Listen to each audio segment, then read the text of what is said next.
In this part, we will talk about the IPO process and the role of the underwriters in IPO. Generally, the IPO process involves these steps. The first step is choose IPO underwriters, and then underwriters will conduct due diligence.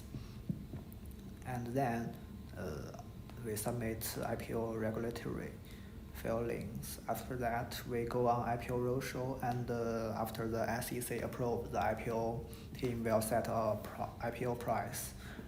And finally, we go public on the stock exchange. Normally, the IPO underwriting cost is between 7 to 11%.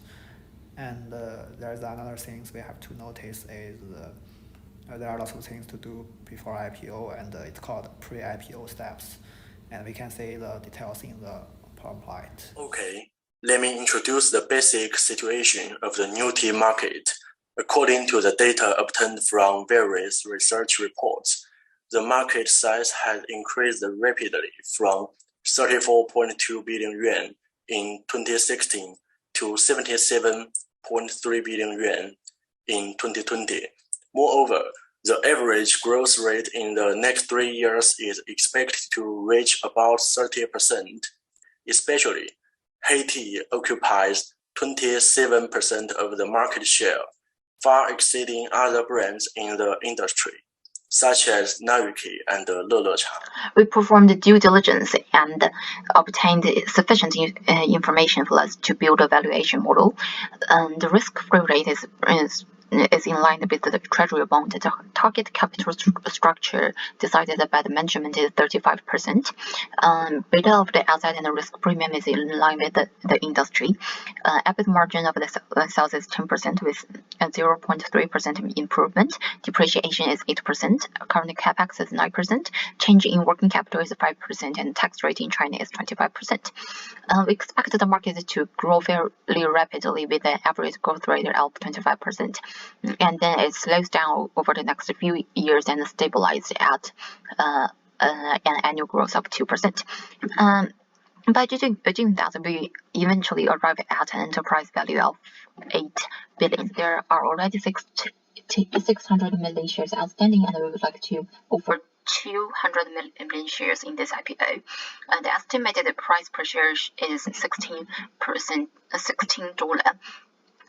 Because the investors might fear that the management are only willing to issue shares if they are overvalued, and they have hesitation to purchase the shares. It is suggested that we apply discount to the price of $16.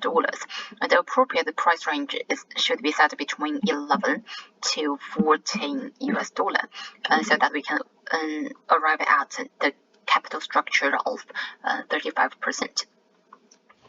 We can use multiples to do the valuation of the company. We select two competitors, which is Starbucks and Nike. HEYTEA's PS ratio is 5.8.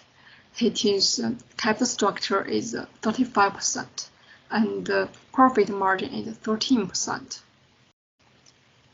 And you can see, we think PS ratio is the best metric to evaluate the company.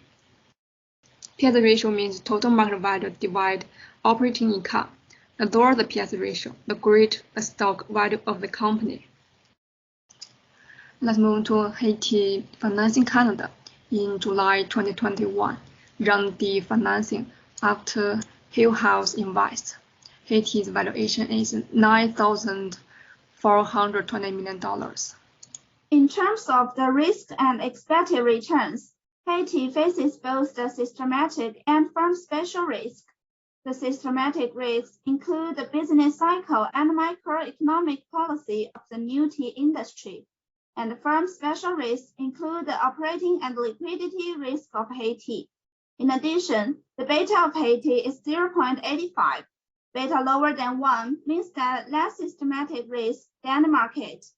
According to CAPM, we use the U.S. Treasury 5-year yield as a risk-free rate of return, and the New York Stock Exchange Composite Index 5-year yield as the expected market return, so that the expected return of HEYTEA is 3.46%.